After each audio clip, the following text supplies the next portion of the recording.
Okay, so in this part, we're gonna discuss about data types in Dart and two keywords, var and dynamic.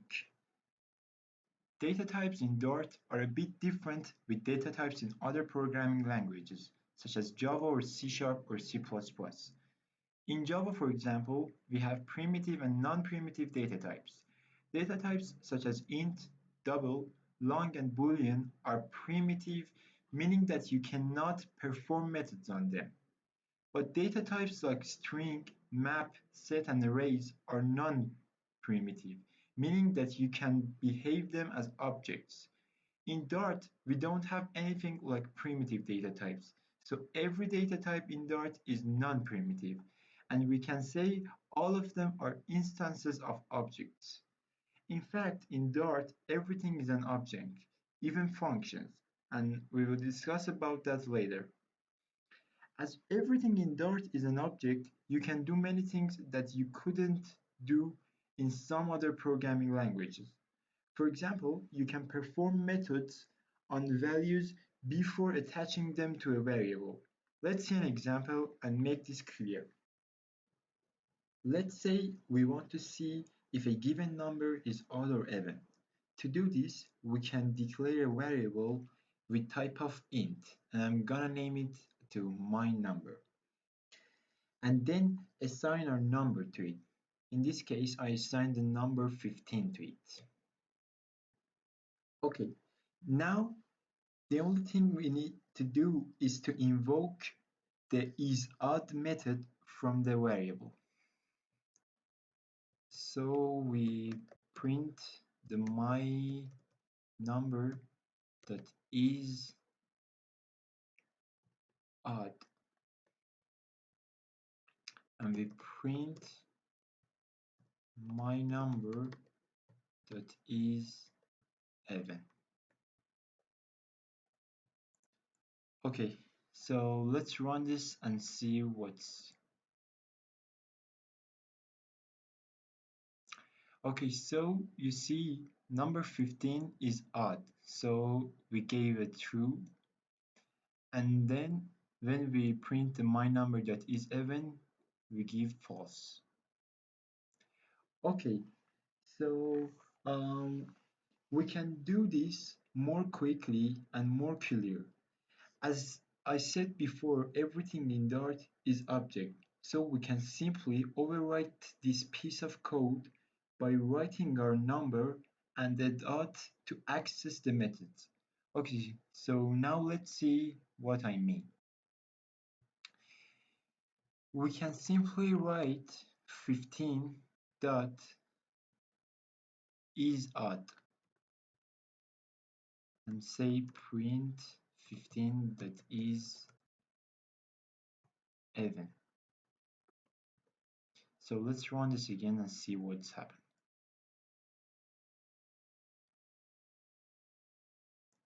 Okay, as you see, uh, the output is the same. So these both piece of codes are working well. So instead of just writing this, we can simply use this piece of code. And I just wanted to show you that in Dart, nearly everything is an object. So we act as an object to the number 15. Now let's talk about var and dynamic keywords in Dart. Very simply, we can say that we use these two keywords to let Dart figure out what data type we need. Let's see an example. We say var my var equals to 23.2 and dynamic my dynamic equals to hello. Okay, so now let's print each variable type.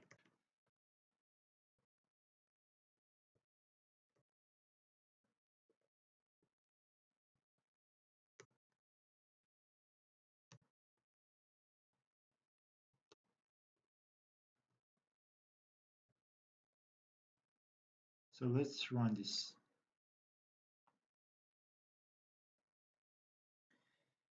Okay, as you can see, the first one is a double and the second one is a string. So what's actually the difference between var and dynamic? Actually, var keyword infer data type in compile time, meaning that once Dart sets its data type, you cannot change its data type. Let's see an example to make this clear. For example, we assign number 12 to this variable. So the Dart say it is a variable with type of int.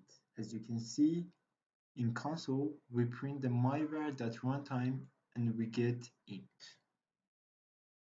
Okay, so now let's try to assign another value to this variable. And we assign number 16. As you can see, it runs successfully and it compiles successfully. But what about if we change this myvar to a string? When we click run, okay, now you see that we get an error which says a value of type So now string let's talk about cannot be sent collections to a in Dart. variable type of int. Collections in Dart So are we iterables cannot and map. do this. List and set In the are other hand, subclasses of dynamic iterables. keyword infers These the data collections type in are very runtime, similar meaning to that you can collections in change the Dart. variable while you're coding. Let's see an example. Like the last example, we assign number to 12 to this dynamic variable and Dart says it is a variable of type int, as you can see here. Okay, now let's set the value to a value of type string.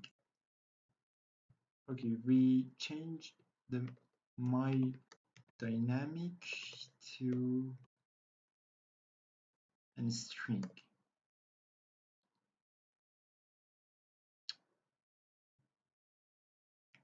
And we run this. Okay, as you can see, it runs without any error. And as you can see, now the runtime changes from int to string. So we talked about data types in Dart, but what about arrays and collections in Dart? Unlike Java or C#, Dart doesn't support arrays. Dart represents arrays in the form of lists. Let's see an example of creating a list and accessing to its members.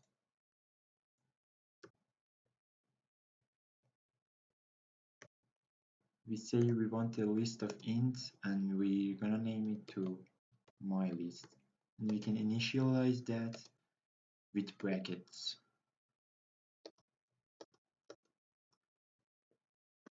Okay, so now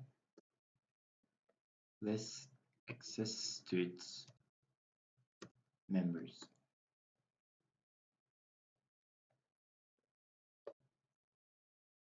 Okay, so I click run. Okay, as you can see, the index 1 is the number 2. This is the index 0, this is the index 1, and this is the index 2. And you see it works like that. So now let's talk about collections in Dart. Collections in Dart are iterables and map. List and set are subclasses of iterables. These collections are very similar to collections in Java. For example, say we have a list of grades. Okay, so we have a list of ints and we're gonna name it to grades. And let's initialize that with some grades. For example, 13, 15, 3, 20, and 7. Okay, now to sort these items, we can simply call sort method as we do in other programming languages. So let's now print the grades.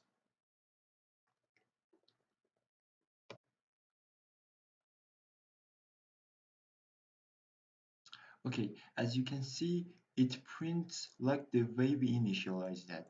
So now let's call the sort method on this list.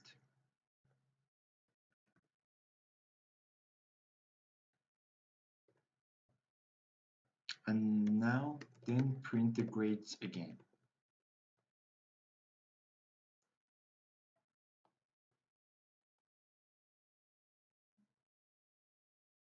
Okay, now as you can see, when we apply the sort method on grades, we see the output sorted. It's usually like other programming languages, and there's not actually a big difference between these two. As we know, everything in Dart is an object, so even functions are objects, which means that they can be assigned to a variable, passed as an argument to a function, and even returned as a value from a function. Another thing that is different from other programming languages in functions is that you can define optional arguments in functions in Dart. They are called as named and unnamed parameters. As Dart doesn't support method overloading, we can use optional arguments. Defining functions in Dart is similar to other programming languages. For example, now I'm gonna make a function which prints a given number. Okay, so the return type is void, and we're gonna name the function foo, and we have a int number as an argument, and we're gonna print this number. And in main function, we're gonna invoke that function we already defined. So I'm gonna say its name, it's foo, and I'm gonna pass number 16 to it. And let's run this. Okay, so as you can see, the function worked properly. Let's see an example of optional parameters. To define optional parameters, we can use brackets for unnamed parameters and curly brackets for named parameters. For example, say we have a function and we want to print two numbers with a sign between them. And if there was no given sign, we just want to put comma between them. We can do this by using optional parameters. Let's see how. Okay, so now first we need to build our function. So the return type is void, and I'm gonna name it to print my numbers. And we have two parameters that are not optional, the int first and the int second. These are our numbers. And now we can have a optional parameter and a named parameter in a curly bracket, and I'm gonna call that, and I'm gonna have a string of name it to sign. Okay, so in the body of the method, I'm gonna say if the sign was null, you could just print the first plus a comma and the second. Okay, so as you can see, we get an error here, and it says the argument type string can't be assigned to parameter type none.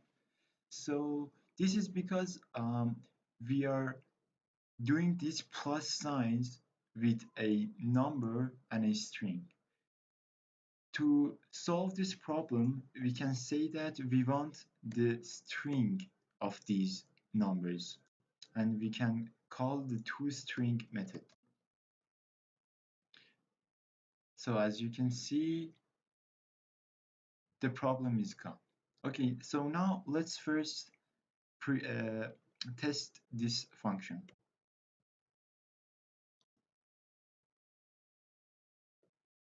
So we say 10 and 20.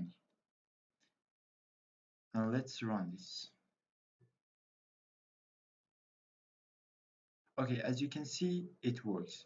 Now we want to say if we have a given sign to this function, we want to have that sign instead of this comma. So for doing that, we can say, okay, and after this, we say return. Okay, now, uh, for now, we can say print the first number dot to string plus the sign that we had and plus second number dot to string. So what happens now? What happens if we pass a sign to this function? It comes to here and check if the sign is null. And if the sign is not null, so it goes to here. So now let's test this again. 10 and 20. And now we want our sign. And the sign is, for example, the sharp sign. Okay, so as you can see, it gives an error and it says too many arguments. Because we can't call the optional arguments like this. We should use the name of the argument and then assign it to it. And as you can see, I say the sign is sharp sign. So now let's run this. Now, as you can see, between 10 and 20, we have the sharp sign. One useful usage of functions being object is that we can have callback functions. A callback function is a function that passed as an argument to another function, and you can invoke that function later. Flutter, which is a framework of Dart for building apps, uses these callback functions a lot. Okay, now we have two methods, say hello and say goodbye method. And we have another method, foo, which as an argument takes a function. This is the function object, and we are saying that this foo method have an argument of type function. And after that, we're gonna invoke that function that we get as an argument inside the body. So now let's see what happens. Okay, so we write foo, and as an argument, we need to pass a method. So which function we should pass? For example, we pass say hello method to this, and let's now run this and see what happens. Okay, as you can see, we gave output hello. This is because uh, we pass the say hello function here to the function foo, and then inside foo we invoke that method we already passed. This is actually the callback function. Now let's try to pass the say goodbye method. And if I run this again, as you can see, we get this hello from this one and we get a goodbye from this one. So actually, this is how callback functions works. In this part, we're going to discuss about object-oriented programming in Dart. First, let's talk about encapsulation and visibility in Dart. Unlike other programming languages like Java or C#, we don't have access modifiers. For example, in Java, we add private keyword to make our field or method private to its class, but there is no such thing in Dart. The only thing we can do is to make a field or method private to that Dart file, meaning that you cannot access to it from another Dart file. To do so, you can add an underscore at the beginning of a variable or method name. So let's see an example. In this example, we have two Dart files, encapsulation and test. In the encapsulation file, we have two classes, myPublic and myPrivate. In both, we have one field. This is the my number and this is the my number. Okay, so the field in myPublic class is public and the field in myPrivate class is private. And we do so by putting an underscore behind this variable name. Now, in test file, we have a class named as test, as you can see here. In test class, there are instances of myPublic and myPrivate class, as you can see here. This is the myPublic instance, and this is the myPrivate instance. So now, in foo method, we want to see if we can print the fields we had in those classes. Okay, so let's try to print the myPublic variable first. Okay, we type print and we say myPublic dot my number. Okay, so as you can see, there is no error and we can run this successfully. Now let's print the myPrivate variable. We say myPrivate dot, and as you can see, there is no suggestion on the my number field, and we don't have any suggestion on this one. And if we write it my number, as you can see, we get an error, and it say the getter my number isn't defined. And even if we print this like this, still we get that error. And so now you can see that putting an underscore makes fields and methods to its Dart file private. So now let's talk about getters and setters. Getters and setters are different in Dart. Almost every variable you define in Dart has its default getter and setter. But if you want to have your own getter or setter implementation, you have to define them yourself. We use get and set keywords to define getters and setters in Dart. In Dart, you cannot use getters and setters along with variables. This may be a little bit confusing. So let's see an example. In Java, when you define a variable, you can define getter and setter to access to that variable from outside of the class. But in Dart, when you define a variable, it actually converts that variable to a getter and setter.